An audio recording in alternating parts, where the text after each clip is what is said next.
ஓம் ஸ்ரீ வராகிதாயே போற்றி. என் அன்பு குழந்தையே, மங்களகரமான இந்த நல்ல நாளில் மஞ்சள் அலங்காரத்தோடு உன் வராகியம்மா உன்னை பார்க்க வந்திருக்கேன்னா காரணம் இல்லாமல் இல்லை என் செல்லமே. மஞ்சள் என்பது மங்களகரமான விஷயம் அல்லவா? அப்படி உனக்கு மனதையும் மகிழக்கூடிய அளவில் உன் மனதை மகிழ்விக்கக்கூடிய ஒரு சந்தோஷமான சுப செய்தியை சொல்வதற்காக தான் இந்த வராகியம்மா இந்த மஞ்சள் அலங்காரத்தோடு உன்னை தேடி வந்தேன். நான் சொல்றத முதல்ல உன்னால நம்ப முடியாது. எங்க இதெல்லாம் என் வாழ்க்கையில நடக்க போகுது நீ சந்தேகப்பட்டாலும் அது நிச்சயமாக கூடிய விரைவில் உன் வாழ்வில் நடந்த பிறகு நீ எனக்கு நன்றி சொல்லத்தான் போகிறாய் என் செல்லமே. என்னதான் நீ மற்ற மனிதர்களுக்காகவும் உன்னை சுற்றி இருக்கும் உறவுகளுக்காக அனுசரித்து போனாலும் கடைசியில நீ சுயநலமாவே வாழ்ந்திருக்கலாமோன்ற எண்ணத்தை உனக்குள் மனிதர்கள் உருவாக்கிடுவாங்க. ஏன் தெரியுமா? பொதுநலத்தோடு மற்றவர்களை பற்றி யோசிக்கக்கூடிய எண்ணம் கொண்ட மனிதர்களை எப்போதும் எல்லாரும் ஏமாற்ற தயாராக தானே காத்திருக்கிறார்கள். அப்படி மற்றவர்களுக்காக அனுசரித்து போகும் நல்ல உள்ளம் கொண்ட உன் வாழ்க்கையில உன்னை விரக்தி அடைய செய்யக்கூடிய அளவுக்கு பல துன்பங்களை உறவுகள் உனக்குள் கொடுத்து விடுவார்கள் என் செல்லமே. அதனாலதான் பார்த்து நடந்துக்கோ. எல்லாரையும் உண்மை நம்பி அளவுக்கு அதிகமா அன்பையும் நம்பிக்கையும் கொடுத்து ஏமாந்திராதன்னு சொல்றேன். நீ என்னவோ யதார்த்தமா வெகுளித்தனமா எல்லார பார்க்கும்போது யதார்த்தமா பேசுற, உன் மனசுல பட்டதையெல்லாம் சொல்ற. ஆனா அவங்க நீ நல்லது செய்யற வரைக்கும் உன்னை நல்லவன்னு சொல்லுவாங்க. ஏதோ சந்தர்ப்ப சூழ்நிலையால் ஒரு விஷயம் அவர்கள் கண்களில் தவறாக பட்டுவிட்டாலும் உடனே இந்த உலகத்திலே கெட்டவன் நீதான்னு சொல்லுவாங்க என் செல்லமே. அப்படி உன்னை சுற்றி உன் வாழ்வில் என்ன நடந்தாலும் நீ எதிர்பார்க்காமல் பல அசந்தர்ப்பமான சூழ்நிலைகள் நடந்தாலும் கூட நீ மனமுடைந்து போக வேண்டாம். உன் மனசை உடைப்பதற்குன்னு ஒரு விஷயம் நடந்தா உன்னை உருவாக்குவதற்கென பல விஷயங்கள் காத்திருக்கும் என நம்பிக்கை கொள்.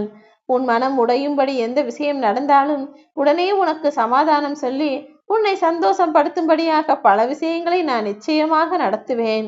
கெட்டதுன்னு ஒண்ணு நடந்தா அடுத்து நல்லதுன்னு ஒண்ணு நடக்கத்தானே செய்யும். தைரியமாக இரு.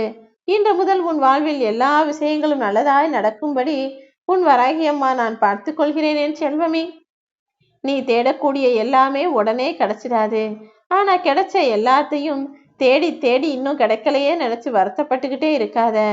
கிடைத்த அனைத்துமே தேடினாலும் கூட உனக்கானது கிடைத்து விட்டதா என உன்னால் முழுமையாக சொல்ல முடியாது என் செல்லமே. ஏன் தெரியுமா?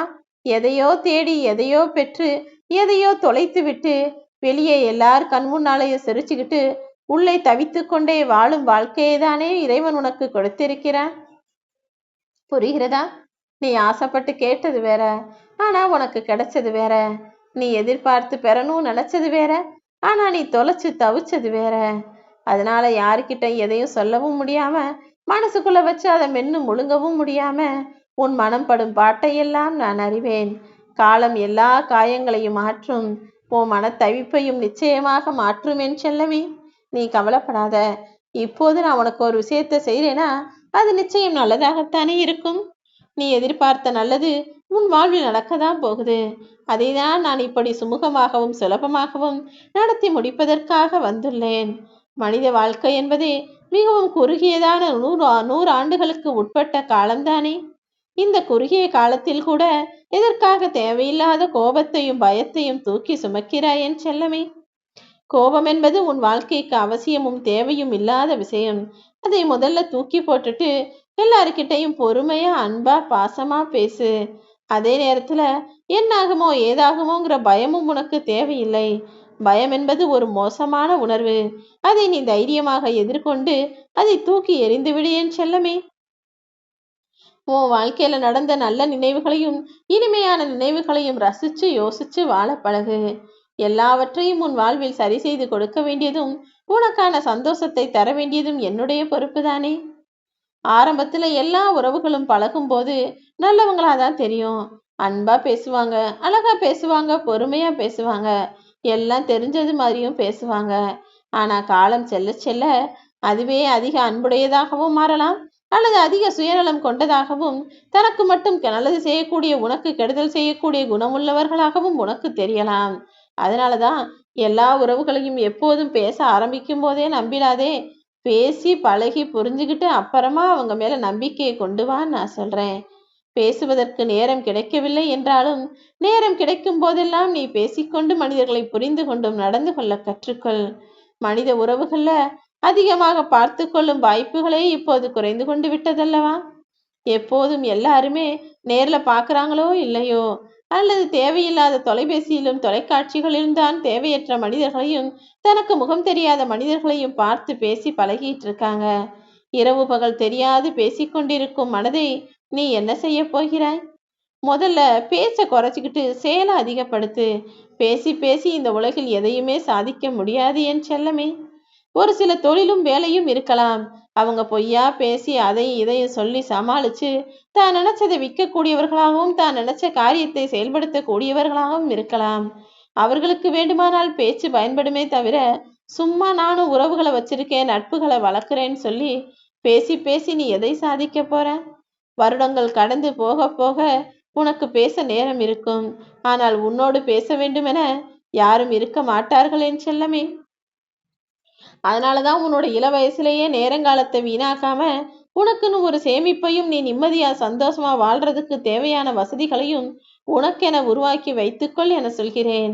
வசதியும் வாய்ப்பும் காசும் பணமும் இருந்தால்தானே இப்போதெல்லாம் மனிதர்களை நலம் விசாரிக்க கூட வருகிறார்கள். அப்படி இல்லைன்னா வயசானதுக்கு அப்புறம் யார் எந்த மூலையில இருக்காங்கன்னு யாருக்குமே தெரியாம போயிடுது. எனது அன்பால் தொடங்கிய இந்த உறவுகளையும் நான் அன்பாலேயே தொடர்ந்து வைத்துக் கொள்வேன். ஏன்னா இந்த வராகி அம்மா என்னுடைய எல்லா பிள்ளைகளையும் பார்த்து கொண்டுதானே இருக்கிறேன். ஆனா என் பிள்ளையான நீ அப்படி கிடையாது. மனிதர்களுடைய முகமும் வேறு, மனிதர்களுடைய எண்ணங்களும் சிந்தனைகளும் யோசனைகளும் வேறு. தேவை இருந்தா மட்டும்தான் நேர்ல தேடி வந்து பேசுவாங்க. இல்லைனா தொலைபேசியில் பேசுவது கூட மிக அபூர்வமாக மாறிவிடும் தானே. எந்த உறவுமே ஆரம்பத்தில் இருப்பதை போல முடிவு வரைக்கும் நல்ல அன்போடும் பரிவோடும் பேசக்கூடியவர்களாக இருப்பதே கிடையாது. தொடக்கத்தில் இருப்பதை போல எல்லா உறவுகளும் முடிவிலும் இருந்தால் அங்கு பிரிவு என்பதே வராதல்லவா? முடிஞ்ச அளவுக்கு உன்னுடைய கணவனிடம் மனம் விட்டு பேசு. மனைவியிடம் எதையும் மறைக்காம பேசு. குடும்பம் ஒரு கோயில் அல்லவா? அதில விளக்கு ஏத்துறது பெண்ணாக இருந்தாலும் சரி, அதை அணையாமல் காக்க வேண்டியது ஒரு ஆணின் கடமையும் தான் ஆகும். குடும்பம் எனும் கோயிலை பத்திரமாய் பாதுகாத்து பெருமையாய் போற்றி வளர்க்க வேண்டும் என் செல்லமே. எக்காரணம் கொண்டும் கணவனும் மனைவியும் மற்றவர்களிடம் உங்களை விட்டு கொடுத்து விடக்கூடாது. நீங்க ஒருத்தருக்கொருத்தர் விட்டு கொடுத்து அனுசரிச்சு அன்பா பாசமா கோபமா எப்படி வேணாலும் பேசிக்கலாம். மற்றவர்கள் கண் முன்னால் உங்களுடைய என்ன குணத்தையும் எதையும் வெளிக்காட்டி கொள்ள வேண்டாம். விதின்னு வாழாம உங்களுக்கு கிடைச்ச வாழ்க்கையை விரும்பி வாழ ஆரம்பிச்சீங்கன்னா உங்கள் வாழ்க்கையை அழகாய் நான் மாற்றி அமைப்பேன். உனக்கே தெரியாம அடுத்த நொடி உன் வாழ்க்கையில நான் 1000 அதிசயங்களை ஒளிச்சு வச்சிருக்கேன் என் செல்லமே. எப்போது வேண்டுமானாலும் உனக்கான நல்லதை நான் நடத்தி கொடுப்பேன். நீயும் உன் துணையும் உன்னுடைய குடும்பமும் உன்னுடைய பிள்ளைகளும் சந்தோஷமாய் காலாகாலத்திற்கும் நிம்மதியாய் வாழ்வதற்குண்டான வழிகளை செய்யத்தானே என்பது சுப செய்தியை நடத்தி முடிக்கப் போகிறேன். கூடிய சீக்கிரம் நான் சொன்ன எல்லா நல்ல விஷயங்களும் உன் வாழ்வில் நிகழத்தான் போகிறது. நீயும் மிக சந்தோஷமோடும் முகமலர்ச்சியோடும் எனக்கு நன்றி சொல்லத்தான் போகிறாய். எந்த குப்பைகளையும் மனசுல தேங்கி வைக்காம கோபம், செருக்கு, அகங்காரம், ஆணவம், தற்பெருமை எல்லாத்தையும் தூக்கி போட்டுட்டு நிம்மதியா உன் வாழ்க்கையை அனுபவிச்சு வாழு. உன் குடும்பத்தோட பேசுறதுக்கு எப்போதுமே நேரம் ஒதுக்கு. உன் வாழ்வில் என்ன நடந்தாலும் நீ மனமுடைந்து போகாமல் உன் குடும்பத்தோடு அத்தனையையும் சமாளித்து தைரியமாய் வாழக்கூடிய ஆளாக இரு. நீ தைரியமா இருந்தாலே உன் வாழ்வில் எல்லாமே நல்லதாக நடந்து முடியும். உன் மனதை உடைப்பதற்கு என ஒரு தருணம் உண்டு என்றால் உன் மனதை உருவாக்குவதற்கும் சந்தோஷப்படுத்துவதற்கும் கூட பல தருணங்கள் இருக்கும் தானே. அப்படி உன் மனசு சந்தோஷப்படும்படி நிம்மதியா நீ வாழும்படி உனக்கான நல்ல தருணங்களை உன் வராகி அம்மா நான் உருவாக்குறேன். நீ எதிர்பார்த்த எல்லா நல்ல நிகழ்வுகளும் சீக்கிரம் நடக்கும்.